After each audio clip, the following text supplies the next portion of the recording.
Buenas noches, queridos amigos y amigas. Hoy es viernes y como cada viernes iniciamos desde Huelva Televisión el paseo sentimental, afectivo, nostálgico, como a mí me gusta decir, por las calles, las plazas, los edificios, los personajes, los comercios de una Huelva desaparecida, pero siempre muy viva en el corazón de los que la vimos, de los que la disfrutamos, de los que la paseamos y en el deseo de los que no la conocieron y solo oyeron hablar de ella a través de sus mayores. Precisamente el invitado que tenemos hoy ya nos visitó la pasada temporada. Es una persona más que amante, diríamos como en latín, mater amantísima de las imágenes de Huelva. Entrar en su despacho es entrar como en el Museo del Prado de fotografías de nuestra ciudad. Su despacho está completamente rodeado de fotos de los años 40, 50... Su afán coleccionista le ha llevado a adquirir la colección de fotografías de Cano cuando desapareció el fotógrafo y una buena parte de ese testigo de la actualidad diaria que durante tantos años fue Rodri. Esta noche nos acompaña Javier Pérez Blanco. Buenas noches, Javi. Buenas noches, Diego. Decir que además otra de tus grandes, como buen cofrade, otra de tus grandes aficiones es la Semana Santa, que ahora eres miembro del Consejo de Hermandades, sí. Pero que sobre todo, y es una cosa que nos une a los dos somos de estudiantes. Efectivamente. Como se dice, que eso sí que nos une sí, a los dos. Mira, vamos a hacer el programa de hoy muy curioso, las fotos son todas tuyas. Vamos a poner fotos de tu colección que tú generosamente has puesto a mi disposición para que las eligiera, de Rodri, y luego vamos a acabar con algunas de Fotocano. El primero, porque Paquito Moniz también sacaba muchas de primera comunión, pero el especialista, y Baez, pero es que el especialista de primeras comuniones fue Cano, sí. Porque quien diga que en la calle Concepción estaba primero Álvarez, luego más para abajo Cano, frente Baez, un poco más para abajo Moniz, luego Rodri, o sea que es que había 5 casas de fotos en la calle Concepción. Bueno, pues mira, vamos a empezar ya viendo curiosidad de todas estas fotos que vamos a ver hasta que yo lo advierta, son de Rodri. Muy bien. Fíjate qué grúa más fantástica. La he puesto porque hace 2 semanas había alguien aparcado entre la puerta del garaje de mi casa, pero entre 2 coches, y digo, yo esto no se lo puedo llevar una grúa. Craso error, las grúas de ahora giran derecha, izquierda, levanta, baja, sube y te sacan un coche dentro de una caja de cerillos. Pero fíjate, esto es cuando la policía local estaba junto a la lonja municipal frente a Correo, y entonces esto, bueno, pues te tenía que llevar un coche que estuviera muy claro, que te pudiera tú acercar. Yo por la matrícula, esto es de principios de los 70, porque mi primer coche, la matrícula era 30.808 y fue en junio del año 70, luego sí. Esta debe de ser a finales 70, del año 70. Sí, la época de don Manuel, vamos, el padre de Manolo Moreno, que era el jefe entonces de la policía local, Parra, la familia Peral, Moreno Parra. El sargento Ripó, aquella época de esa entrañable policía. Sí, ¿no? señor, sí, señor. Bueno, pues esto fue lo que empezó un poco como terror de los que aparcaban malamente. Yo siempre digo que el único sitio donde yo he aparcado malamente en mi vida, que soy muy respetuoso, era delante de Hacienda, cuando tú sabes que delante de Hacienda había una especie de terraplén donde de la Hacienda hoy abandonada y en espera de ser restaurada, y por la mañana era para los funcionarios y por la tarde se quedaba, y como había tan poquitos coches, pues tú llegabas tranquilamente y aparcabas allí sin mucho problema. Bueno, pues un homenaje a este primer azote de los pocos respetuosos con los parkings. Mira qué foto más bonita. Ahí tenemos a la izquierda a Pepín, porque es como se conocía. José Díaz Muñoz. Exacto, el padre de los Díaz Trillo. Esto es un campito que se hizo en la parte trasera del instituto, tirando hacia donde estaba el campo de los chinos, que llamamos, porque los chiquillos decíamos para jugar había 2 campos, el campillo que era de tierra como albero y el de los chinos que te despellejaba hasta el carnet de identidad.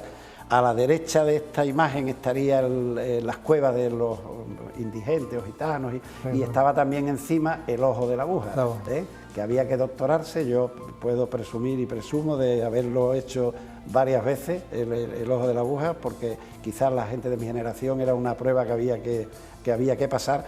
Y esto quizás sea un pequeño homenaje a los profesores como Manuel Moravallo, como Juan Antonio Tirado, con don Juan Alonso Beigao, como Manolo Gastelu, con Fernando Ávila. Fernando Ávila, efectivamente, que además me acuerdo que Fernando Ávila daba las clases perfectamente, con trajeado, con la chaqueta, era su bigote, imponía mucho respeto, era un hombre. Y esto, bueno, pues esto era el campo de baloncesto, que entonces no había ninguno, donde se jugaban los campeonatos escolares, se jugaban aquí y en uno de ladrilleta que había en el Politécnico, algunas veces, pero era complicado los flechas navales, y esto se utilizaba para todo, para hacer gimnasia, para jugar baloncesto, para... La formación del espíritu nacional. Bueno, formación del espíritu nacional era en las clases. Las clases. Esto, lo que ocurre es que los profesores de formación del espíritu nacional a la vez eran los profesores de educación física. Bueno, pues vamos a seguir y Rodri, que era un periódico digital, esta es la tragedia del Cabezo de la calle Aragón, y traigo esta foto porque está muy poco vista. Se han visto muchísimas fotos de esa tragedia de la calle Aragón, los soldados sacando, los ataúdes, pero esta es una foto de dentro de la Casa de la Noticia, sacando seguramente un cadáver, los soldados del Granada 34, esto fue el 12 de septiembre del año 56, a mí me provocó en mi casa, que nosotros vivíamos muy cerca, bueno, mi abuela, en la calle Amador de Acero, pues un poco de susto, porque en Los Altos vivían mis tíos Manolo Tomé y Candelaria, los padres de Maribel Tomé, que hoy es comercial en Huelva Información, mi prima, que nos tenemos mucho cariño y mucho roce los dos. Y nos llevamos un susto, me acuerdo yo cuando escuchamos aquello, ir con mi madre y mi padre a ver si había pasado algo en el piso alto, pero no. Afortunadamente para ellos y desafortunadamente para los de la planta baja, el barro lo que había es... Sí, ahí falleció sobre todo una persona que iba todos los días al negocio de mi padre y que ahora su hija me ha localizado a través de Facebook y me ha pedido datos, que era Pepe Román, que era representante, se le murió en esto una niña con Díaz, ¿no? Y él era representante y siempre me decía: Dieguito, cuando acabe la temporada te voy a dar esta pelota, unas pelotas de gomas muy bonitas. Y yo, la palabra temporada para mí, yo era año, pero temporada que no era. Sabía, no. Se lo he contado a la hija, vamos, a la hija y a una sobrina que también ha contactado conmigo, que trabaja en una farmacia en Madrid. Como sé que ven el programa, pues un saludo para Salud y para su prima. Pues hubo nada menos que 13 muertos, que fíjate en aquella época. Y esta pues es la llegada del primer obispo el 23 de septiembre del año 53, don Pedro Cantero. Reconozco perfectamente al gobernador civil, don Manuel Sumer, vestido de negro, que es el padre de los Sumer, el cineasta y abuelo del niño de los hombres G, en la plaza de la Merced. A pesar de que presumo de ser buen fisonomista, no soy capaz de distinguir quién es el que está con el uniforme blanco saludándolo, pero sí me acuerdo porque yo tenía ya 9 años cuando vino el obispo, que fue una manifestación, yo creo que la primera manifestación impresionante que hubo en Huelva con motivo de la llegada, porque luego hubo otra que no sé si te acuerdas, que fue la llegada de los presos de la División Azul. Sí. Que llegaron, eso fue el año 54, llegaron a Barcelona en un barco que se llama Semiramis. Y había 4 o 5 de Huelva, y el recibimiento que se les hizo en Huelva a los cautivos de la División Azul fue... Yo tengo fotografías en un descapotable llegando a la Merced también, y en la misa, vamos, si te hicieran falta también. Esto, de todas maneras, es una demostración de que Rodri era el testigo diario de los acontecimientos de la ciudad, porque estas cosas seguramente, sin su presencia, pues estas cosas no las tendríamos. Bueno, pues mira, vamos a avanzar. Y un comercio, un negocio que tiene para mí recuerdo. Esta es la primera agencia de viajes que se hizo en Huelva. Se puso en Huelva. Esto en este momento estaba situado en los bajos del edificio de la zona de movilización y reclutamiento, frente al Cine Emperador. Pero tengo que decir que no es ahí donde había abierto. Había abierto en la misma calle, justo frente donde yo nací. Donde estaba el consulado inglés y hoy está Bolsos y Jarros. Estaba, que tenía a su derecha, mirándolo, la panadería de Colombo, y a la izquierda estaba el Refino de Alfredo, que se llamaba, un señor soltero, bajito, calvete. Que... Eso no lo recuerdo yo. No, hombre, porque es que yo, además de que soy mayor que tú, es que he nacido en la acera de frente y he vivido allí 23 años o 24 años. Bueno, pues allí abrieron un despacho muy pequeñito, Viajes Bonanza. De allí pasaron aquí y luego de aquí pasaron a la Gran Vía, frente a la delegación de sindicatos. Manuel Barranco, que además es un hombre que siempre ha estado muy involucrado en el tema de turismo. Y con la FOE, con la Federación de Empresarios. Bueno, pues un homenaje a esto, porque esto es el inicio quizás del despegue turístico, que una agencia apostara en sacarte billetes y comprarte billetes cuando se viajaba tan poco y había tan poquísima. Bueno, pues podemos pasar de imagen, y esta foto para mí es significativa. Como verás, es el Palacio de Justicia. ¿Y te acuerdas que había ahí antes del Palacio de Justicia? No, bueno, sé que el economato de Río Tinto estaba al lado. Estaba el campo del velódromo. Es verdad, efectivamente. Claro, ahí se tiró el campo del velódromo, se hizo la plaza donde hoy está el kiosco al lado del velódromo, y a la derecha de la foto el Hotel Luz. Efectivamente, como tú muy bien dices, una seña de identidad de la Huelva de esos años era el economato de Río Tinto. De Río Tinto, sí, yo creo que es el que está... Cuando estaba el campo de fútbol, entre el economato y lo que ahora es la edificación, estaban los eucaliptos, porque en aquella época si se pegaba un pelotazo en esta portería, porque los vestuarios también estaban en esta zona, el balón se salía perfectamente o a la Alameda Sunday o al Matadero o al... No teníamos problemas de tráfico. Pues ahí, efectivamente, pues ahí en ese economato, pues con unas cartillas, los empleados de Río Tinto tenían... Yo iba a veces porque mi tía María Jesús y vivían en... El mostrador de madera y esa máquina de aceite de y los babis de los empleados. Bueno, pues esto es una prueba más de esa conversión rápida. Esa Huelva que se nos fue, ¿no? Entrañable que se nos ha ido. Ahí estaban las tapias del velódromo y empalmaban con las tapias del Cine Colón, como digo yo.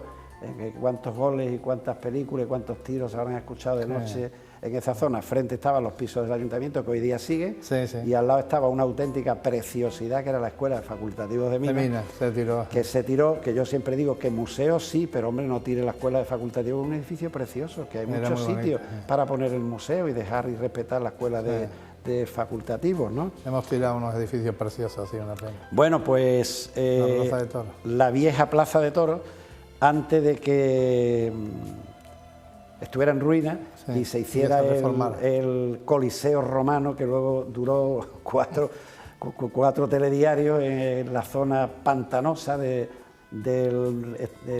recinto colombino, que a mí lo de pantanosa no me vale porque esté cerca del río, porque si no es Manhattan, porque poner los rascacielos al lado del agua, y aquí no ha pasado nada, ¿no? Bueno, estaría mal cimentada, pero fíjate los llenazos que había en esa época en una Huelva que podía tener 60 o 70.000 habitantes, y yo me acuerdo porque mi padre desde pequeño me llevaba primero al manifiesto, que el día antes sacaban y desencajonaban los novillos y los toros el día siguiente. El manifiesto se llenaba, y luego las corridas de toros, los llenazos, y ojo al tendido de los sastres, que está arriba al cabezo.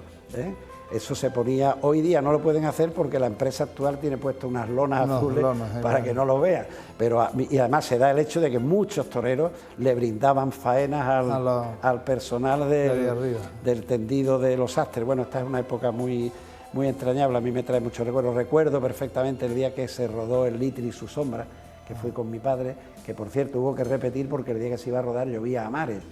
Y lo tuvieron que hacer el domingo siguiente, ¿no? Y me acuerdo de aquella, para mí muy novedoso, ¿no? Aplaudan, levántense con los animadores de la película. Eso es, estaba Katia Loris, que intervenía en la película, El Litri y su sombra, que la ponen algunas veces, yo cada vez que la pongo, bueno, yo ya la tengo hasta grabada, porque se ve parte del barrio de San Sebastián, se ve la tertulia del Litri todavía, la plaza de San Pedro como era. En Canal 13 creo que la han echado algunas veces. Bueno, no hace mucho la estaban poniendo y yo lo puse en Facebook, digo, a los que les interese en este momento están proyectando el Litri y su sombra. Bueno, pues vamos a cerrar las fotos de Rodri con esta vista tan bonita, tan preciosa del barrio Reina Victoria. En esta explanada se ponían circos pequeños y circos familiares, que no eran los circos que venían a las colombinas o a las ferias. se ponían unos circos muy pequeños y ponían algunas atracciones muy pequeñitas, muy humildes, y sobre todo en Navidades venía puntualmente el Teatro Chino de Manolita Chen, que eso era para mayores de 18 años, y en la iglesia ponía además 4 gravemente peligrosos el espectáculo, o sea, lo cual era un aliciente magnífico para que fuera.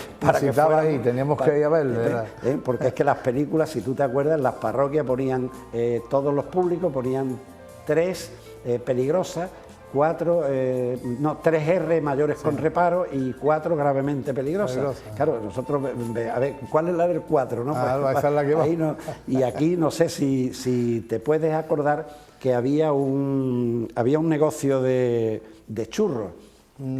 Bueno, pues el negocio daba a la esquina de la cuesta de San Cristóbal, que era una cuesta muy peligrosa, y había muchísimos accidentes de coche, porque dentro de que había muy poco tráfico, pero era tan cerradísima la curva, las direcciones de los vehículos en aquella época no eran tal. Y hay una anécdota que se cuenta, que había un afeminado que tenía ahí un kiosco de churros y de patatas fritas, y trabajaba con él o una hermana o una parienta que era muda. Y en un momento determinado el churrero estaba de espalda a la cuesta San Cristóbal y estaba haciéndolo, y la muda empezó a alterarse y a decir y él le decía que esperen, el que no quiera esperar que no espere, pero que no protesten más. Y claro, la muda lo que estaba diciendo es que un camión había perdido los frenos, la dirección, y le pegó un leñazo al kiosco de los churros, que se lo llevó por delante. Claro, él escuchaba a la muda, y claro, la pobre muda, y claro, se llevar los churros de donde llega hasta el Pozo Dulce, vamos. Bueno, pues esta, y además fíjate qué bonita preciosa, imagen, ¿no? Bueno, pues toda la gente mayor lo conocemos, mucha gente joven habrá escuchado hablar muchísimo de Adolfo Rodríguez, pero bueno, pues este Rodríguez, que durante muchos años era la prensa digital, como le digo yo, porque tenía 2 enormes vitrinas en la puerta de su estudio, al lado de aquellas célebres casas de discos de Radio Luz, de Tomás. La zapatería de Calzado. Y entonces allí ponía los partidos del Recre, porque él siempre estaba al lado de la portería del Recre con la cámara. En una buena época también con su hijo, que luego fue alcalde.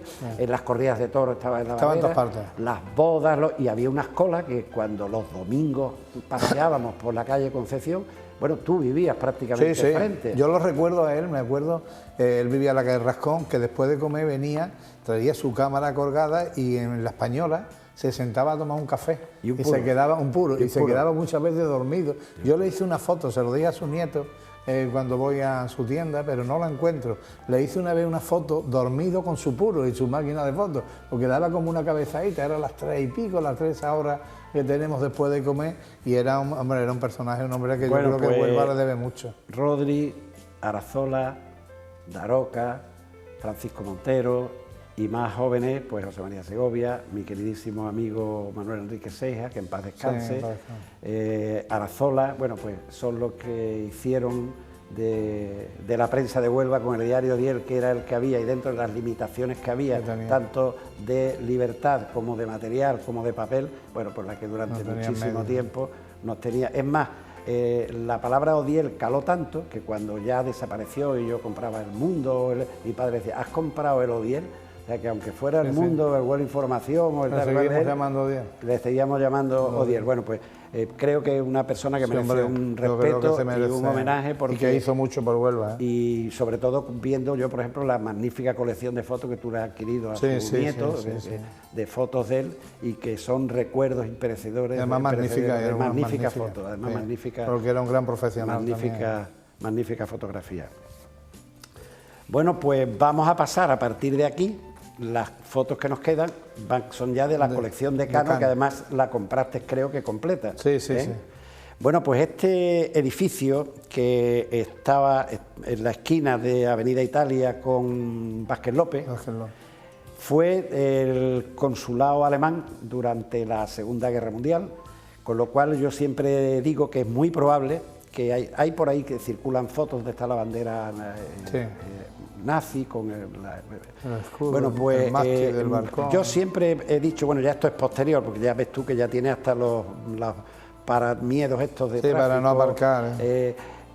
Yo siempre pienso, y lo digo en mi libro sobre el mayor William Martin, que tan decisiva fue la actuación de esta familia Claus y de Adolf Claus, que era el hijo, que yo estoy seguro de que después de tantas vueltas y creer que lo habían fotografiado el coronel Pardo de Santayana en Madrid con el ministro de Marina, Moreno, que lo dieron una hora para mí, que todas esas cartas, dados los contactos que tenía la familia Claus y Adolf Claus en Huelva, esas cartas se habían fotografiado aquí con una máquina Leica de alta precisión que tenía Adolf Claus en aquella época, que no eran palabras menores.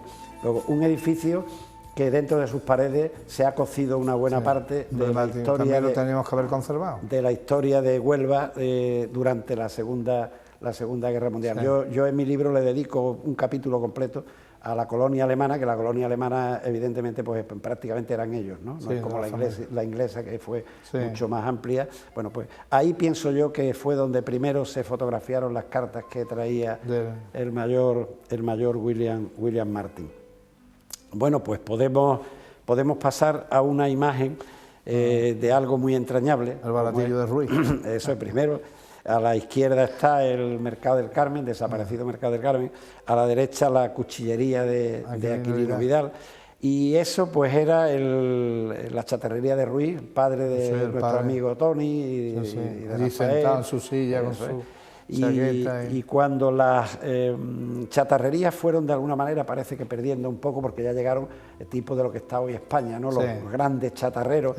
Pues, las afueras de la ciudad también, pues, quizás uno de sus hijos, creo que era el mayor, puso un vivero, una floristería que se llamaba el Rincón, y estuvo ahí durante bastante tiempo. De hecho, era casi obligado, porque se ponían gitanos y gente, se ponían a vender flores con las mantelerías, los bordados, por la puerta de Llanes y frente al Pepe Marchena. Pepe Marchena, no me salía Marchena. Sí, Rivero, Cazar Rivero, pero bueno, ya los bares centrales, los chavicos, todo esto. Pero siempre que tú venías a comprar flor y querías algo un poco más delicado, venías a comprarlo aquí. Luego, cuando esto desapareció, se convirtió en un espacio cultural.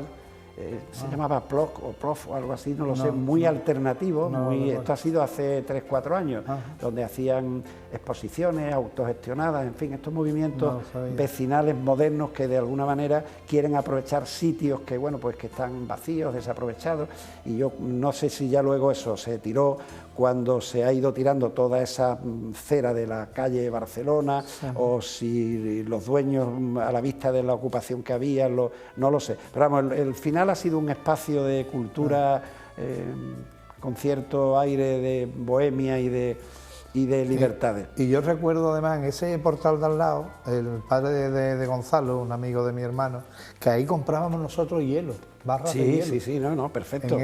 Vamos, quiero recordar. Seguro. Seguro. Me acuerdo que cuando ya vienen las primeras neveras en casa, cuando éramos chicos, hay que ir a comprar hielo. Seguro, y llevaban la nieve. Él se llama Gonzalo, no me acuerdo cómo se llama. Llevaba el repartidor, porque al negocio de mi padre llevaban la nieve desde este sitio, y el repartidor iba en un carrillo de mano empujándolo, con las barras de nieve y un saco de arpillera encima. Entonces llegaba y decía, Carmelo y tal, decía, pues media barra, porque tenía una nevera artesanal que había que echarle hielo. Y luego ese repartidor era portero del Cine Emperador, fíjate qué coincidencia. Cuando iba yo al Cine Emperador, en aquella época ya existía el Puriempleo. Lo veía. Pues mira, vamos a cerrar con una foto muy entrañable, yo creo que para los dos, para mí al menos. Sí, para mí también. Porque en esta casa primera, que era la casa parroquial de don José García, el párroco de la Concepción, cura que metía la Vespa en el portal, pero claro, es que ahí estaba la Secretaría del Club Atlético Veracruz, donde yo he estado tantos años, y además era la Secretaría de la Oración en el Huerto. Pero más que de la oración en el huerto, eso se vivía en Semana Santa, lo que vivíamos era el Club Atlético Veracruz, con Manolo Sánchez, equipos de fútbol, de baloncesto, de balonmano, de atletismo, y la foto tiene para mí el encanto indudable de un sitio donde he pasado horas y horas desde que tenía 16, 17 años hasta que tuve 20 o 21, porque era nuestro encuentro todas las tardes. Manolo, que tenía la industria onubense, llevó un televisor, con lo cual en aquella época los escasos partidos que había y tal, pues lo veíamos ahí en la secretaría. Sí, hombre, claro, frente estaba la Popular, prácticamente frente no, porque frente un poquito más para arriba había una peluquería. Una peluquería y abajo estaba Alvarado. Nos gustaba mucho... Una confitería también, la de Alvarado, no me acuerdo. Nos gustaba mucho ver asomar las niñas al balcón del Veracruz. Y para rematar esa acera pues estaba la cochera de Mascaró, que metía su coche allí también, y bueno, y el campanario. Bueno, Javier, pues un placer. Yo sé que el tiempo se pasa volando. Te agradezco mucho porque repito que todas las fotos son cedidas por ti, de tus colecciones particulares.